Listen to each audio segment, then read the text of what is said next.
Microphone on. Good morning, everybody.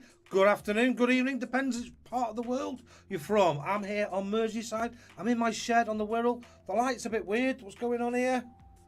There we go. Is that a bit better? Oh, gosh. There we go.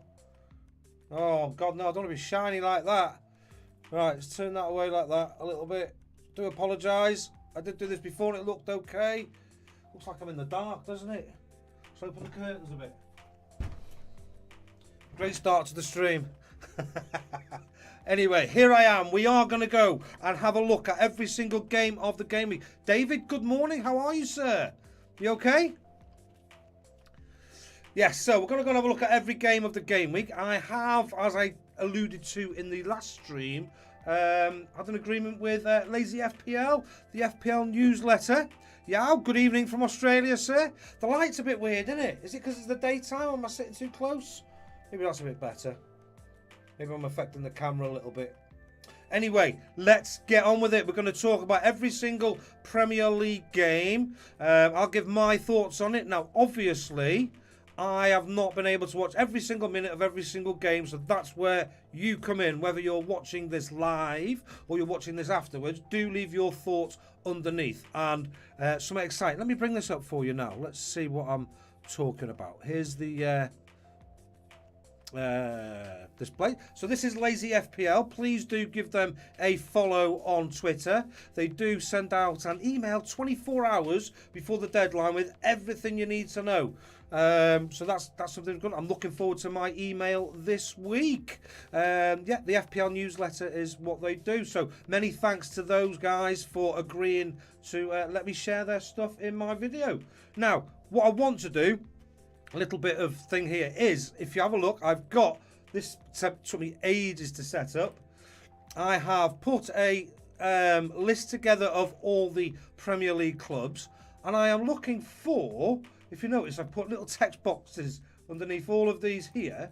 I'm looking for members of the community, FPL community, who want to get involved in this channel, and that's what I'm all about on this channel, the community. If you want to represent your club and come and give feedback about your club on who's playing well, who's not playing well, then it'd be lovely to have you on board to represent your club. Your name will go on under here, and when I do this stream, I'll try and get this to a sort of a regular sort, certainly announced early anyway. Then yeah, it'd be lovely to have somebody from each club who we can, you know, talk to and get the inside information. Somebody who's watched every minute. Because like I alluded to at the beginning, none of us get to watch every minute of every game and put that eye test to it. So that's what I'm looking to do. If you'd like to do, then like let me know, DM me, put messages, you know, put your message in the bottom here, or just get in touch basically. A couple of messages we'll go through as we go. This is not, by the way, going to be a 10-minute thing. I don't know how long it's going to take, but it'll take as long as it takes. If anything, it's for the purist. It's for the absolute. We'll dive as deep as we need to, and we'll skirt over games that we're not interested in, teams along the way as well. Quick look at the messages. I like to stay on top of those. Good evening from Australia. Yao, good evening. How are we? You're good, mate. Nice to hear, David. Supposed to be working from home, but this sounded better. Cheers, mate. Cheers. Don't get in trouble, though. Good day, mate. Good day, O'Shankly. How are you, sir? Good to have you back on. Good to have you back on. So, let's get to it. Let's go and have a look at the first game. And the first game of the week. How nice are these graphics, by the way? Just don't have time to put these together. The previous one I just showed you took me about an hour last night. Anyway, Bournemouth versus Liverpool. There was, as we can see, Liverpool had the higher XG, so they looked like scoring more in the game. I did see a little bit of this game, but not loads, to be honest with you. As we can see, Billing was the player of the game. Obviously, he got the goal. Bonus point system massively was in favour of Billing, Neto and Senese. Bournemouth, by the way, have scored in their last 3 games, and they've had some tough fixtures. So, something to sort of like keep an eye on. They were sort of the whipping boys, go-to for clean sheets, but they seem to be getting it together a little bit, I think. Player XG, though, highest Salah. Well, obviously, he had that penalty. What a miss that was. I haven't seen a penalty miss quite like that for some time. I think it's probably because everybody expected him to score. But yeah, anybody who's got any thoughts on this game, then, you know, on the players from this game, is there anybody you're fancying from Liverpool or Bournemouth at this moment in time?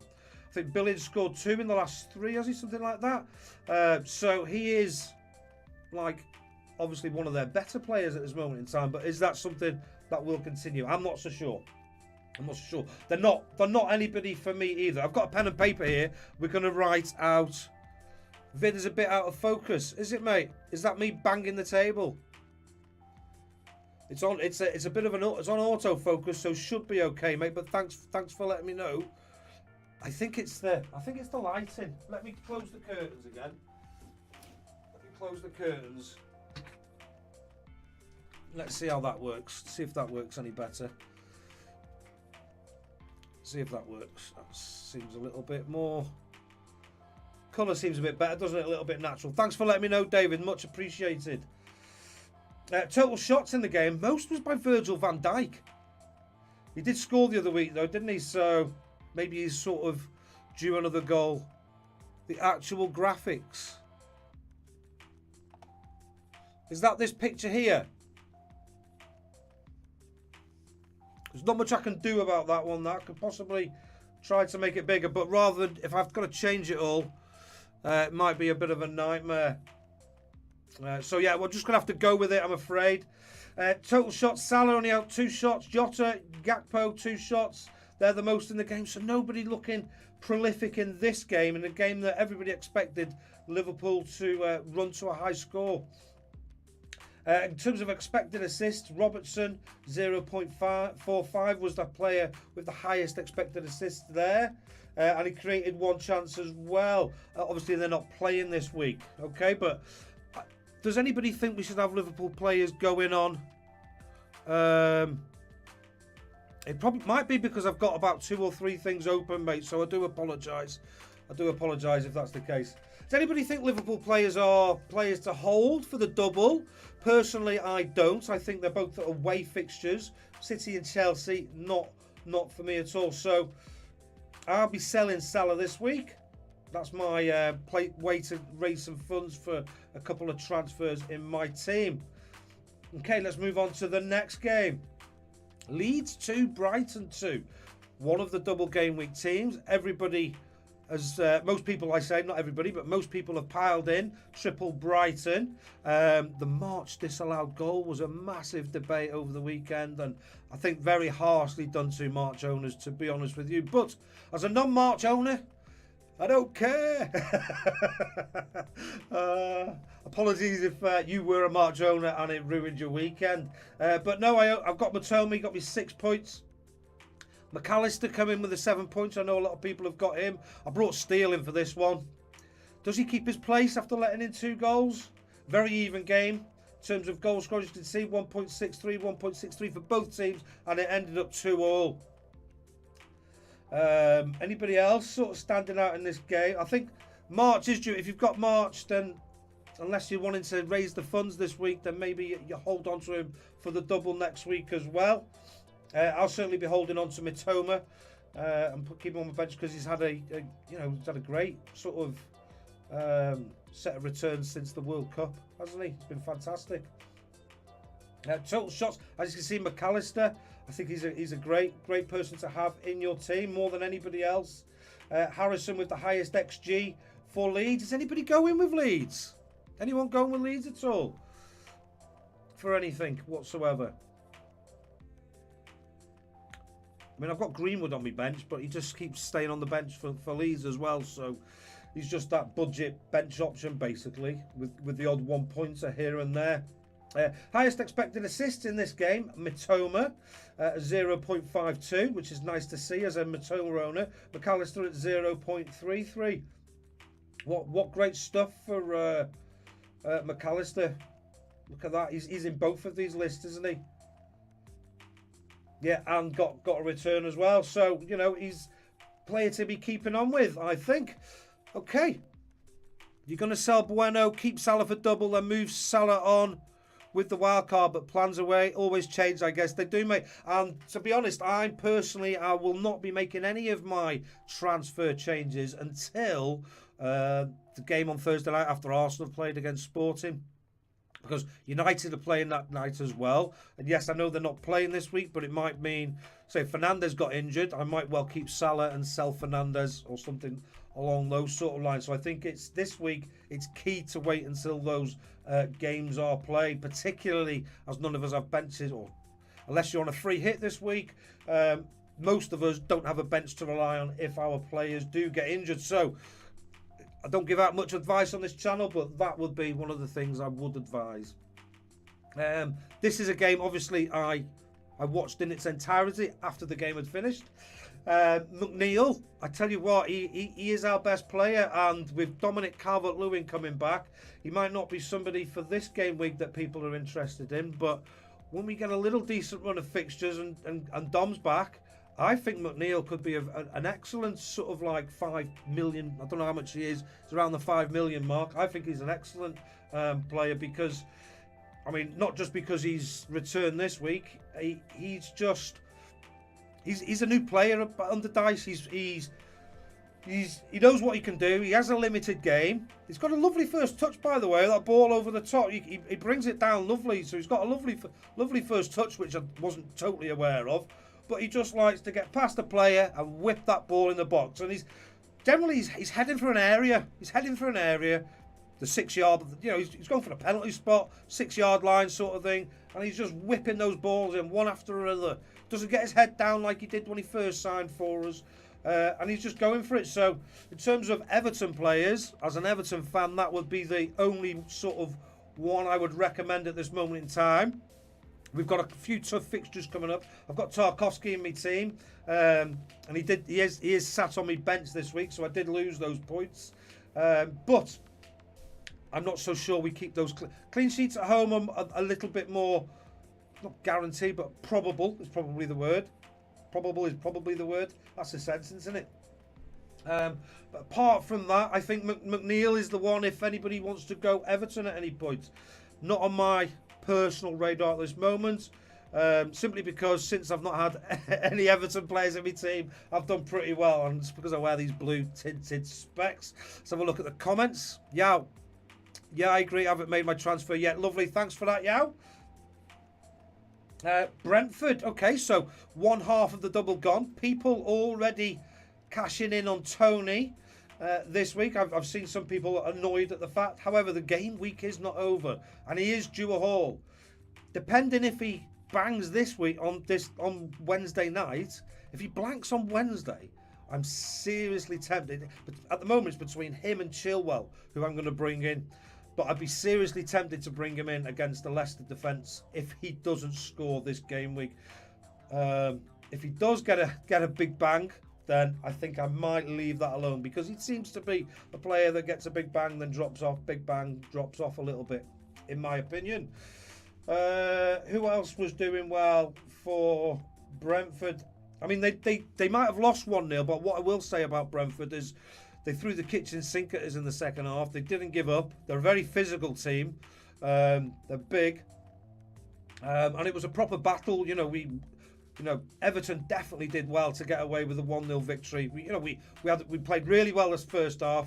Second half, we struggled a little bit more. But we were resolute, kept our shape. And we kept Brentford out, which was lovely to see. As you can see, they had an XG of 2.08 with 0 goals to show for it. Lovely finish by McNeil, by the way. Really nice. First minute of the game. I was actually sent out to the shed when McNeil scored, because I was watching it, and as you can imagine, there was an instant celebration. My wife was doing her nails next to me. My little girl went, ah, because I scared them at the Raw. So yeah. Let's have a look at the next game then. So on to Tottenham Forest. Kane. Thank you, Kane. Got his 13 points, and I know some people brought him in last week. Harry Travo, for example, swapped Haaland for him, and that has paid off this week. And it will, you would imagine, this week in 28 as well. But an interesting one here is Son. Bonus points system. Particularly if you are a player on a free hit at this moment in time. I think Son is somebody who possibly could be a little cheeky differential, and could be someone with a good potential upside. Scored in the last game, had 4 shots, 5 chances created as well. So maybe he's just about finding his form as well. I also think that Porro as the defender. He's creating chances, settling in now. I think he's ahead of Royale. Possibly he's somebody, I've seen people talking about him as well. He may well be somebody that people might want to invest in. Again, I haven't seen the whole game for this, so if you are a Spurs fan and would like to come and join my channel and be a Spurs representative, then do let me know. That would be lovely to see. Forster getting some points as well. Had a good game. Well done to Forster owners, 9 points. However, he is probably going to be dropped soon with Lloris coming back on the horizon. So if you've not gone there already, you might be a little bit late on that one. However, free hit possibly. But yeah, they've done well there, Spurs. To be fair, Nottingham Forest. Brennan Johnson's out injured, and he is probably one of their standout options at the moment. I do like Morgan Gibbs-White. As you can see, he's created 2 chances for Forest. It's just if you think Forest have got the fixtures or not. He is on my watch list, Gibbs-White, to be honest with you, and it does seem to me that all good things go through Gibbs-White. He's on set pieces. There's not as many shots though, but in terms of creating chances, I think he is like the one to sort of keep an eye on. Okay, unless anybody else has got anything to say about Spurs Forest, we shall move on. Let's have a look at the comments. David, you're free hitting, okay, and tempted to go Saka, Odegaard and Martinelli. Mate, I think that is, yeah, I don't see why that's not a great idea. They look absolutely awesome, don't they, at this moment in time? There's an argument that to go for Odegaard's return last week, maybe Trossard, Saka, Trossard and Martinelli, possibly, seeing as it's a free hit, 1 week punt. He's playing with uber confidence. 3 assists in the first half last week away from home. Positive comments coming from Mikel Arteta around him as well. Honestly, I think if I was on a free hit, I may well be tempted. However, long term, that's going to be interesting to see how this team settles, because we know when Jesus was fit, Martinelli's minutes were getting reduced with Trossard. When Nketiah was fit, and you fully expect that sort of thing to be happening again now. Although, you know, Mikel Arteta said he's got to earn his Jesus has got to earn his place in the team, but he looked pretty sharp, could have scored, had a good chance when he came on. So I'm fully expecting him to be back in this team, which makes it very interesting. Got Emile Smith-Rowe in the background as well. So yeah, that's based on that comment. Maybe we go to Arsenal next. No, Leicester Chelsea. So Chelsea getting 3 goals.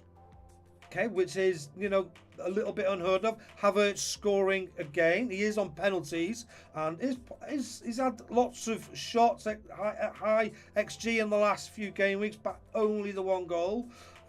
Maybe now's the time, you know, for a free hit if that's what you're doing. But pretty much, I think the main person everybody's talking about, and I'm thinking about it myself as well, to be honest with you. He's had, like, what, 5 goal involvements in the last sort of 4 games. Maybe the other way around, 4 goal involvements in 5 games. But yeah, Chilwell in defence, playing in a wing-back system now. They've gone to 3 at the back, Chelsea. James is another option, obviously, for Chelsea as well. It's just whether, certainly I think on a free hit, it's whether he can stay fit. That's the problem. As we see, in total shots for the game, Havertz is up there. When we look at Leicester, Maddison, how has he not scored? How has he not got an assist? He basically put one on a plate for Amati. I think this 0.97, that was just from 1 attempt at goal. So it was actually on a plate. Maddison should have had a return, and I just think it's coming for him. Personally, let me know what you think. Harry Travoardi, hello, good afternoon from India. He says, good morning from Merseyside, here in England, Great Britain. Where was I up to? Chances created, Ricardo Pereira's back. And we know it's just a bit early to go on there, but he's created just as many chances as Maddison in this game, as many as Chilwell. So one to keep an eye on, because when he was good, he was really good. Just a bit early, you know, he needs to prove his fitness, make sure he doesn't go back out injured again for me in that one. But certainly I think as a 1 week punt, Havertz ain't the worst option. It's possibly better, but sometimes there is, sometimes there isn't. But Maddison is the standout player for me for Leicester at this minute in time. Anybody wants to comment on that and see what they think? And then Chilwell for Chelsea. So those are the 2 sort of players that I'll be keeping an eye on, and could well bring both of those into my own personal team this game week. Moving on to Crystal Palace, Manchester City. Non-Haaland owners. I was chatting with Harry Travo about this actually during the game. Somebody who sold him, but it absolutely paid off for him, bringing Harry Kane in instead. He's still only got 6 points. He obviously got a blank this week, and I can see why people are offloading him for a few weeks. I just worry about getting him back personally, because I've been trying to get Luke Shaw back for 3 or 4 weeks, and I've not been able to because I've had other areas and things to address in my team. And he's basically Gabriel's his filler at this moment in time, and I'm double Arsenal, so I can see why people are going with that Haaland. Certainly this game week, he's got no game, and then he's got Liverpool the week after. But is that a tough fixture? They're at home. Liverpool, as we've seen, not great away from home at all. Struggled up against Bournemouth, and we talked about at the beginning of the season. the season of the show. But Haaland did have more shots, most shots in this game. He had the XG of 1.27, much higher than anybody else in this game. Interesting to see there's not many others for City up here in this area. Grealish with an expected assist of 0.22. You know, they've struggled, if you like, against the Crystal Palace team. Although their XG is 2.14. Grealish creating 2 chances. Is Grealish a guaranteed starter now for City? Because to me, it seems like he is. I've got this feeling inside, and tell me what you think about this. I've got this feeling that basically he didn't do great for City to start. I've got a feeling he sat down with Pep and he's gone. Basically, they've agreed he needs a run of games to find his best form, and being in and out of the team, his confidence just wasn't as it was when he was playing at Villa, and he does seem to be playing better. And certainly seems to be first name on the team sheet. You know, Foden and Mahrez seem to be the ones that are rotated. Excuse me, with Alvarez. Grealish to me seems to be, dare we say it, in a Pep team, nailed on. More so, and this is interesting. This is a current sort of new development. Is Kevin De Bruyne. KDB is not starting every single game, which is just crazy. He's obviously got this, you know, new way of playing that he's trying to sort of like implement, and maybe he thinks KD the best is behind him. But he was amazing at the beginning of the season, and him and Haaland just had a fantastic link up, and I just wonder if there was too much reliance on that, and maybe that's why he's trying to get more out of other players, so, or like saving him for the run-in. I don't know, but KDB as not a permanent starter is a strange one. Yeah, Maddison is like Tony, will pop up once, then vanish again. Yes, mate. You just got. It's one of those you've got to be on him, haven't you, at the right time. And I think looking, he's had a few blanks and could have scored. Maybe now is the right time. He's got 3 games in the next 2 game weeks. Harry Aldi. Grealish has been the most consistent Man City player after the World Cup, in my opinion. Lovely, thanks for sharing, mate. That shows why he's getting all these starts, then, doesn't it? I think so too, to be honest. Not looking at defence, but they do keep leaking, don't they, in defence? David, Man City are a nightmare. As soon as you pick Foden or Grealish, they mix it up. Honestly, think there's issues at club with the Cancelo sale and De Bruyne dropped. Agreed, same feeling. What sort of issue do you think? Do you think they've lost faith in Guardiola? Do you think the players have turned slightly? It is a strange one, though. They're second, going for the league, second, and all of us, I think, now only have Haaland in our team, which is sort of unheard of for City in the last few seasons. So yeah, they just can't keep a clean sheet either, can they? Bindra, hello, welcome, sir. How we doing? Hello from Trinidad. Pep has issues with egos through his career. I think Pep, on the quiet, has got the biggest ego of the lot, hasn't he? Simple as that. He's got the biggest ego of the lot there. But Stones with the bonus points. 9 delivered here. Akanji. Says Ajanji on here. Akanji and Ake. Akanji seems to be a very regular starter in defence. They just need to shore it up, don't they? Lewis went off the radar. Right, unless anybody's got anything else to share about this game, but any players that are sort of standing out. Crystal Palace, not for me. There's nobody really there. They've only had, and I've mentioned this on a previous stream, I think the last 3 games, they've not had 1 shot on target. So as blunt as they come. And for me, they're a real relegation candidate. They're right at the top of that relegation pack, but they could drop like a stone if they don't turn these performances around. So yeah, but Grealish certainly want to keep an eye on him, maybe to consider, maybe from game week 30 onwards after they've played Liverpool, or maybe up against Liverpool. Maybe next week he would be a great person to bring in. Anyway, moving on to the next game, Fulham versus Arsenal. A rout in the first half at Craven Cottage for Arsenal. Leandro Trossard proven to be possibly the signing of the season. Maybe, certainly the signing of the January window, because quite often in these situations, and I've seen it with many clubs, they get to January, the clubs are putting a challenge in on the league, and what happens is few players get injured, club don't reinvest because they think the team's doing well, and before you know it, their challenge is gone. But it seems like Arsenal have actually gone out, strengthened in the right areas. They were after Mudryk, they couldn't get him. They went and got Trossard, he'd fallen out at Brighton, and look at what he's doing. Arteta's very happy with him.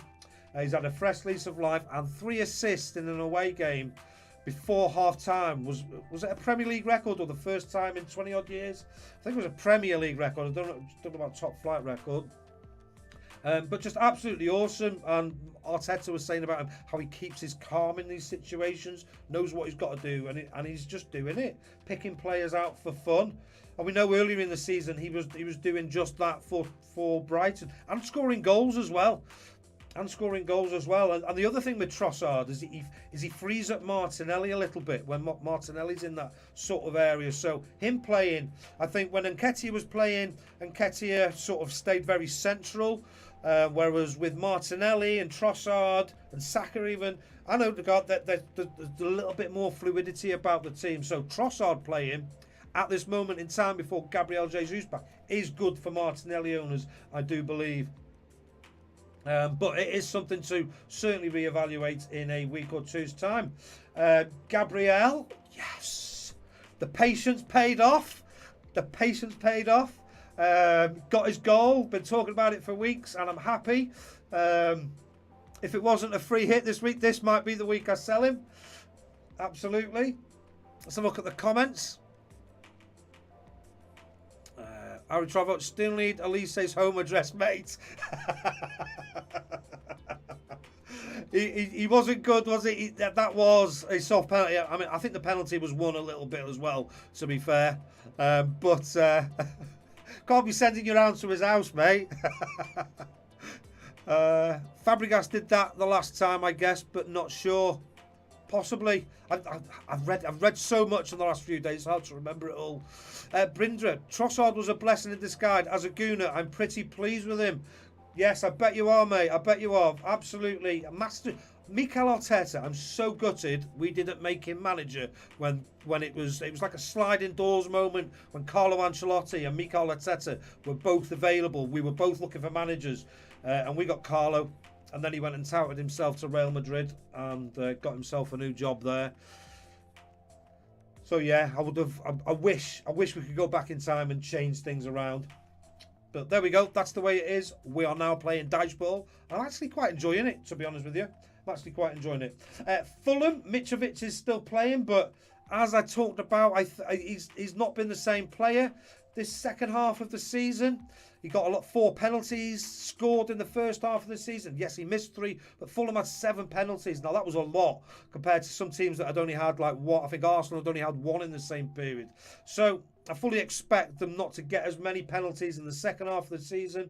And without Palhinha in the team, they're just not looking quite the same. They've had a great first half of the season. They're going to stay in the Premier League. That's a given now. But I'm not seeing it from Fulham. Big Nose Monkey, when he can possibly leave some comments and let us know, but he's not as convinced by his team either at this moment in time. Anybody else from want to talk about anything from Arsenal? Odegaard got his return, so I was pleased with that because I kept hold of him as well personally.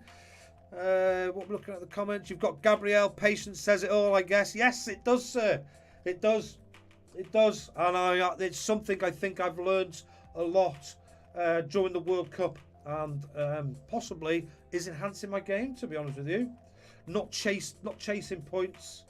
I'm believing sometimes in my prior decisions, not rushing into things. Okay, let's move on to the next game. West Ham versus Aston Villa. So we're on to the Sunday games now. West Ham were the better of the two teams in terms of chances created. Were they? Well, in terms of expected goals, they were anyway. Ben Rama, people talking about him on the stream, but they have a blank this week, don't they? They do have a blank this week. They're not playing, am I right in saying that? So I don't think it's somebody to bring in for this week. Let me just have a quick look. I'm pretty sure they're not playing. Let me just scroll down here rather than change the screens over. So look at game week 28. Yes, there's no West Ham playing this week, so Ben Rama's not something up, but certainly, you know, he's looking like one of their better players. But interestingly, Aston Villa, Watkins just does not stop scoring. We talked about him weeks ago, and we're still talking about him. Certainly, free hit this week. I think Watkins is somebody you can't afford to not put in your team. If you're on a free hit playing Bournemouth at home, I think he's the one of the ones. Him alongside Tony, possibly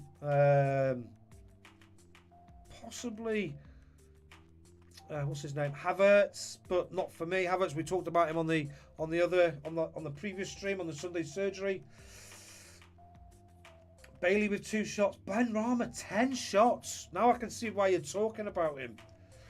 Now I can see why. Didn't get to see that game, unfortunately. Didn't get to see that one. Oh. Paqueta with 2 shots there as well. In terms of defenders, Villa, like I say, they've got Bournemouth this week. Moreno, was the player of the game here, along with Ben Rama and Watkins, getting 8 points in defence. The only thing with him is it is always possible that he gets substituted out for Luca Dean, and it's also possible Luca Dean starts ahead of him. But as you can see, it's done him well this week. Expected goals, expected assists. Jacob Ramsey, 0.71. He was young player of the season for them last season. Hasn't quite hit those heady heights. Yeah, no, I thought that as soon as I've seen it. Ben Rama's had 10 shots. I almost want to go and watch the game and find out from yourself. However, XG of 1.2, so not 10 shots on target, was it? But his boots are unlaced and he's up for scoring goals. So certainly something to keep an eye on. Do they have a double in the following week?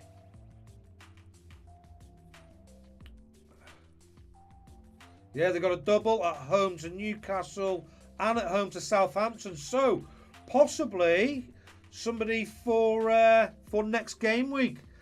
Possibly they've got a rest. They're not playing this week. They're blanking. Oh, they're not got a rest. Yeah, they've got a rest. So maybe, just maybe, Ben Rama is somebody to be bringing in. Certainly for me, I'm looking to free hit 32 and then wild card 33 at this moment in time. So maybe a little short-term punt on Ben Rama, because I don't think he's a long-term player to have in your team. We'll have a look at the fixtures again for them. But 2 home ties in game week 29. Southampton and Newcastle, who haven't travelled as well recently. Lovely. Okay. Move on to the next game. Man United, Southampton. Okay, so Man United, Casemiro sent off. I think it was in the 34th minute. Changed this game. And it's quite hard to draw anything from this game other than United were able to dig in. Southampton got a point for themselves. I still don't think there's anybody really to target at Southampton. Ward-Prowse maybe if you wanted to target. Who have they got this week? They're up against Spurs as a cheeky punt, but it's one of those you've got to be on him that week, haven't you? When he gets that free kick in. Yeah, chances created, sure, 4. See, that makes me think. I'm really tempted by Chilwell this week, but they are playing Leicester, and I have to say I do think Leicester are going to score, which then makes me think: do I hold off on the Chilwell transfer and go for Shaw in the following week, because he is still probably one of the most creative players for Man United. As you can see, even with 10 men as a left back, he created the most chances in the game for Manchester United. So that's one for later in the week, though. That's one for I may well still go to another striker instead of Greenwood, personally. But I think it's a little bit concerning for Man United. They did do pretty well with Sabitzer in, so it's not the end of the world, but he was injured, a bit of a knock. I think that's a bit of team news to find out where he's at before we decide what to do there.